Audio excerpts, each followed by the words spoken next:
விடிஞ்சா கல்யாணம். ஏன் இப்படி பண்ண? இந்த கல்யாணத்துல இருந்து தப்பிக்கிறதுக்கு எனக்கு வேற வழியே தெரியல. அதனாலதான் இந்த முடிவுக்கு வந்தேன்.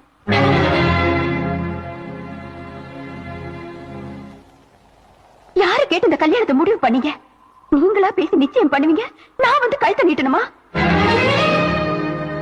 யோசிச்சு பாரு, உனக்கும் எனக்கு என்ன பொருத்தம் இருக்கு? படிச்ச நான் எங்க, படிக்காத நீ எங்க?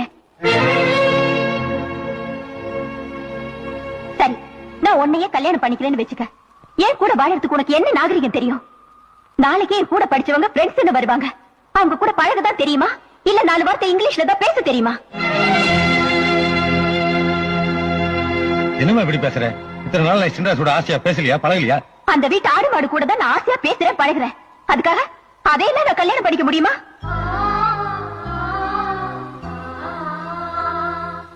உன் கையால் என் கழுத்துல தாலி ஏறது ஒண்ணுதான், தூக்கலன்னா தொங்குறது ஒண்ணுதான். தூக்கல தொங்குறவங்க கிட்ட கூட உன் கடைசி ஆசை என்னன்னு கேட்பாங்க. அப்படி கூட என் மனசுக்குள்ள என்ன ஆசைன்னு யாருமே கேட்கலையே.